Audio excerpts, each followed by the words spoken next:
첫 번째로 도마는 의심 많은 도마죠. 우리가 도마하면 의심이라는 단어가 딱 떠오르는데 의심 많은 도마예요. 공관복음서, 마태복음, 마가복음, 누가복음, 요한복음이 있잖아요. 그런데 마태, 마가, 누가복음에는 그냥 도마 이름만 나와요. 그런데 이제 오늘 우리가 읽은 요한복음에는 도마 이야기가 한 3가지 정도가 나오고요. 도마를 뭐라고 24절에 얘기하냐면 12제자 중 하나로서 디두모라 불리는 도마. 디두모라는 뜻은 쌍둥이라, 이제 그런 뜻이. 이제 요한복음에는 이 도마에 대한 3가지의 이야기가 나와요. 그 중에 요한복음 14장 말씀에 보면 그게 이제 요한복음 13장부터 16장까지 예수님의 고별 설교인데, 그 중에 이제 14장에 예수님께서 너희는 마음에 근심하지 말라 그렇게 시작하는데, 그 도마는 이 기질상 저분이 또 무슨 얘기를 하시려고 하나, 그래서 근심이라는 단어에 꽂혀서 근심하는 마음으로, 의심하는 마음으로 예수님의 그 말씀을 듣는 거예요. 그러다 예수님께서는 뭐라고 얘기하시냐면 처소를 예비하러 천국에 가신다, 그렇게 말씀하시는데, 도마가 이 천국이라는 단어보다는 떠나신다, 가신다라고 하는 얘기에 그냥 꽂혀가지고 5절의 말씀에 보니까 주여 주께서 어디로 가시는지 우리가 알지 못하거늘 그 길을 어찌 알겠사옵나이까, 그렇게 의심하면서 근심하면서 질문하는 내용이 나와요. 또 하나는 요한복음 20장 25절의 말씀인데, 자, 오늘 25절 말씀 보세요. 같이 읽어요. 다른 제자들이 그에게 이르되 우리가 주를 보았노라 하니 도마가 이르되 내가 그의 손에 못자국을 보며 내 손가락을 그 못자국에 넣으며 내 손을 그 옆구리에 넣어보지 않고는 믿지 아니하겠노라 하니라. 아멘. 아무튼 그 기질상 그 궁금증이 드러난 거죠. 그런데 이게 이제 의심이지만 저는 그 도마를 그렇게 부정적인 의미의 의심이라기보다는 정직한 의심론자가 아니었는가, 그런 생각을 해요. 정직한, 그러니까 숨기지 못하는 사람, 그리고 궁금하면 견딜 수 없는, 꼭 물어봐야 하는 사람이 바로 도마였다는 거예요. 자, 그런 도마가 두 번째로는 고립에 갇힌 도마가 돼요. 요한복음 11장 1절 16절, 얼마 전에 제가 이제 설교를 통해서 드린 말씀 가운데 하나인데, 예수님께서 마리아와 마르다의 집으로 급히 가셔야 될 일이 생긴 거죠. 그게 뭐냐면 그의 오라비 나사로가 죽게 되는 거예요. 그래서 아주 굉장히 친분이 있었던 이 가정이기 때문에 아주 빨리 와달라고 하는 전가를 받고 이제 그 베단이라고 하는 곳에 예수님이 가셔야 되는데, 제자들은 걱정인 거예요. 베단이라고 하는 곳이 결국은 이제 예루살렘하고 가까운 곳인데, 얼마 전에 그곳에서 어떤 일이 일어났었냐면 예수님을 향하여 무리들이 돌을 던지려고 했던 그런 일이 있었어요. 그래서 어쩔 수 없이 요단강을 건너서 지금 이곳에 와 있는데, 그곳에 정갈이 오기를 예루살렘과 가까운 베다니에 사는 그 나사로가 죽게 됐다는 거예요. 제자들은 이제 예수님은 가셔야 되는데 제자들은 한삼고 만류하는 거죠. 왜 만류하냐면 또 그곳에서 그런 사람들을 만날까 봐. 그럴 때 요한복음 11장 16절에 보니까 도마가 이런 얘기를 해요. 다른 제자들에게 말하되 우리가 함께 주와 죽으러 가자, 그렇게 얘기하는 거예요. 한번 따라합니다. 우리도 주와 함께 죽으러 가자. 여러분, 이 도마의 기질상 이 얘기는요 그냥 툭 던지는 얘기가 아니었다는 거예요. 신중한 말이에요. 도마는 진짜 그곳에 가면 죽을 수도 있다라고 하는 생각을 가지고 이 얘기를 한 거예요. 예수님은 나사로의 죽음을 통해서 하나님의 영광이 드러나는 사건이라고 그렇게 보셨지만 도마는 그렇게 본 게 아니지요. 정직한 의심론자, 그 도마가 주와 함께 죽으러 가자 한 말은 나름 심각한 자기의 결단을 한 거예요. 베다니에서 예수님의 상황이, 죽임을 당할 상황이 처한다고 하면 자기도 그곳에서 기꺼이 죽을 수 있다라고 하는 그런 도마의 말입니다. 자, 그리고 이제 요한복음 20장 19절, 오늘 이제 본문의 말씀인데 20절에 먼저 여러분 부활하신 예수님이 제자들에게 나타나셔요. 그래서 예수님의 부활하신 예수님을 만난 제자들이 막 크게 기뻐하잖아요. 그리고 불안과 두려움 속에서 제자들이 평강을 얻는. 근데 문제는 뭐냐면 그 자리에 도마가 없는 거예요. 도마가 함께 하지 못한 것이 문제가 돼. 아니 어쩌면 당연한 것인지도 몰라요. 도마의 성격상 지금까지의 그 사건들 그리고 말씀들을 이렇게 미루어서 보면 도마는 예수님과 함께 죽지 못한 자신에 대해서 아마 굉장히 한탄하고 있었지는 않을까. 예수님의 죽으심으로 인해 혼자 고립되어 있지는 않았을까.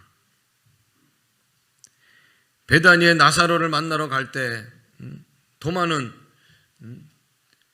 예수님과 함께 우리도 죽으러 가자고 그런 심각한 결단을 했는데 그는 지금 살아서 예수님의 죽음을 기억하고 있는 거 아닙니까? 아마 상심이 무척 컸을 거예요.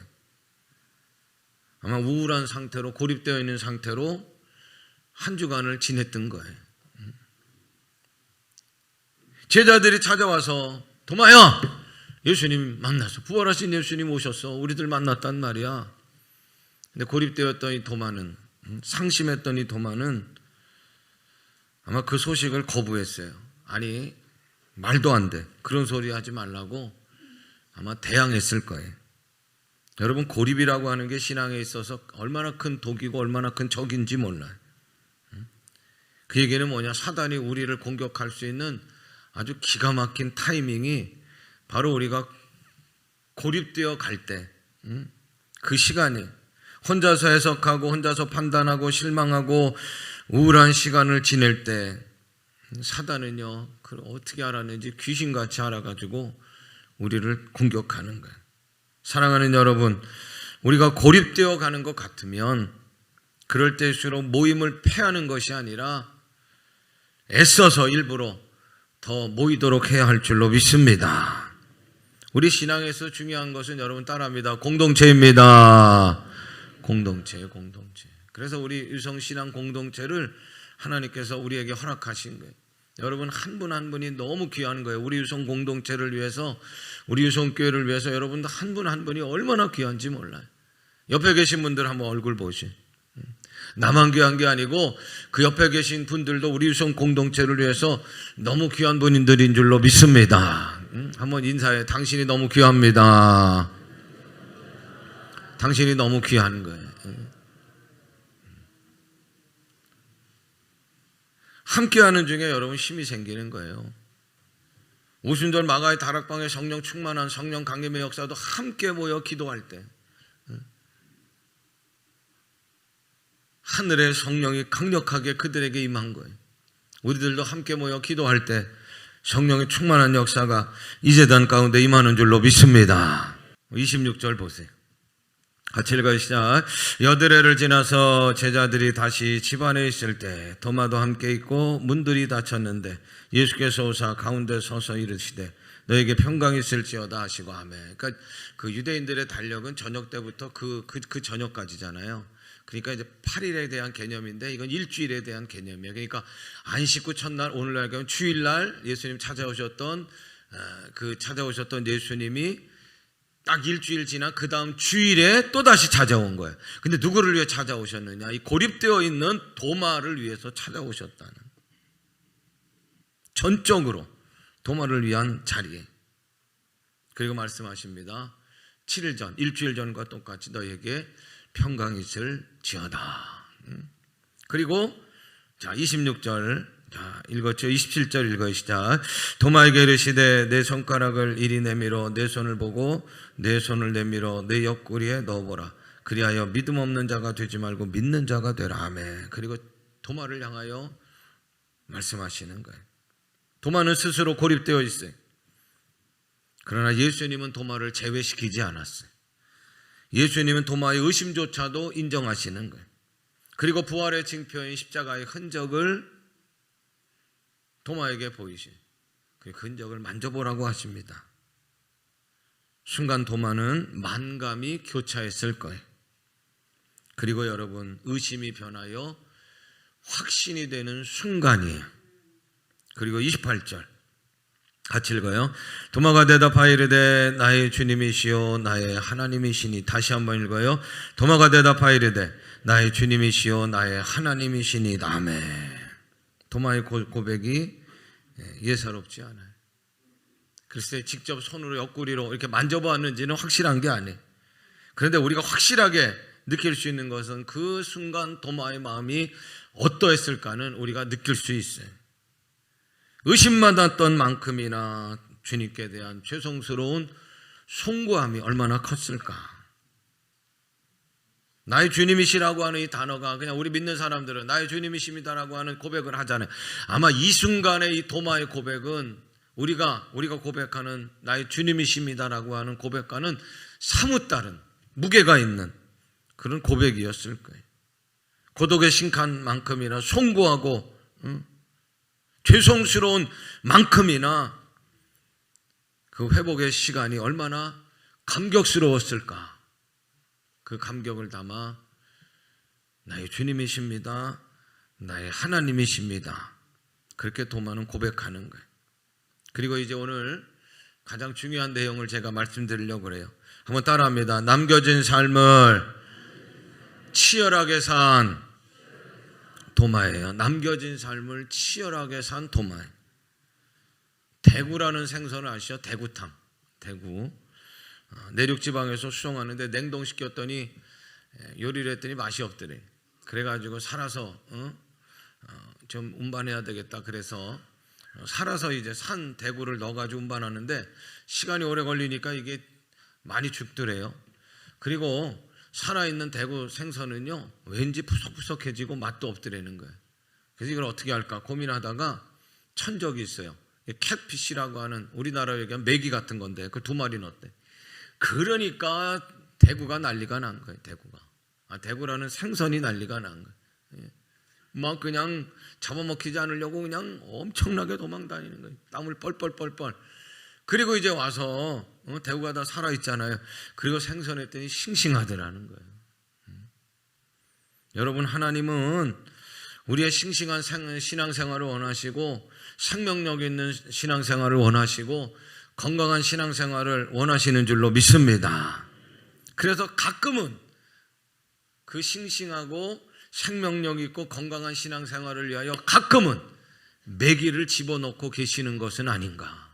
그 매기가 뭐예요? 의심이고 질병이고 실망이고 낙심이고 외로움이고 고독이고 그럴 수 있는 거예요. 그런 매기를 우리의 삶에 집어넣고 계신 것은 아닌가. 그래서 막 그냥 움직이도록 꿈틀거리도록 그렇게 하고 계시는 것은 아닌가. 사랑하는 여러분, 예수님 부활하신 줄로 믿으시길 바라고 오늘 예배 가운데도 부활하신 예수님을 만나는 그런 경험이 있기를 간절히 원합니다. 부활의 사건이 부활의 신앙이 되시기를 바라고 그 부활의 신앙으로 무덤을, 절망을, 좌절을, 실망을 그리고 의심을 뛰어넘기를 간절히 원해요. 그리고 도마처럼 의심이 변하여 확신이 되는 여러분들이 되시기를 간절히 원합니다. 의심이 변하여 확신이 된 이후에 도마는요 놀라운 삶을 살아요. 전혀 다른 삶을 살아요. 페르시아를 지나 인도까지 가서 복음을 전하다가 순교하고 제자들 중에 가장 먼 곳에 가서 복음 전하다 순교한 사람이 누구도 아닌 도마예요. 칼라미나라고 하는 곳에 무릎을 꿇고 기도하는 자세로 옆에서 창을 그냥 쿡 찔렀다는 거예요.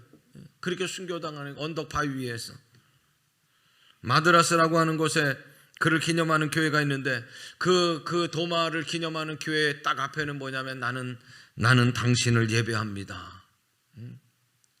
그 도마가 자주 말씀 속에서 인용했던 나는 당신을 예배합니다라고 하는 글자가 새겨져 있고, 우리 성경에 들어와 있지 않지만 외경의 도마 행전에 보면 도마에 대한 기사들이 많이 나와 있어요. 그가 직접 목격했던 예수님의 십자가의 흔적이 이전에 나는 이제 더 이상 예전의 도마로는 살 수 없는 그런 지경으로 몰아간 거예요. 도마가는 남겨진 삶에 치열했던 사람이었어요. 예수님의 흔적을 보는 순간, 예수님께서 나를 위해 죽으시고 살아나신 증거를 보는 순간 자신에게 남겨진 삶을 그렇게 허송세월할 수 없다는 생각이 들고 의심하다가 스스로 고립하고 있다가 그냥 세월을 보낼 수 없는 도마였던 거예요. 미국의 장군 출신 그리고 저술가였던 루 월리스는 세상을 놀라게 할 책을 쓰기로 작정했다는 거예요. 아주 성경에 대해서는 아주 적대적인 거예요. 이건 다 거짓말이고 이건 모순수성이고 이거는 믿지 못할 일들로 가득하다. 내가 이걸 증명해 보이겠다. 성경의 모순들을 거짓말들을 내가 한번 다 샅샅이 드러내 보이겠다라고요. 펜을 잡고 글을 쓰기 시작하는 거예요. 그러기 위해서는 성경을 읽어야 되니까, 성경을 분석해야 되니까, 그래서 막 성경을 읽기 시작하는데 막 계속해서 충격들이 막 그를 치더라는 거예요. 막 계속 치다가 자기가 쓰는 그 폭로하겠다라고 하는 책을 쓰다 1장을 쓰다가 2장을 쓰기 직전에 자기의 펜대를 부러뜨리고 고백했던 게 뭐냐면 예수님은 나의 구원주가 되십니다. 이 고백을 했다는 거예요. 그리고서 다른 책을 쓰기 시작하는데 내가 성경 속에서 나를 변화시켰던, 나를 충격 가운데 빠뜨렸던 그런 내용들을, 그 예수님에 대한 내용들을 쓰기 시작하는 거예요. 그래서 그 충격을 모은 책을 쓰는 거예요.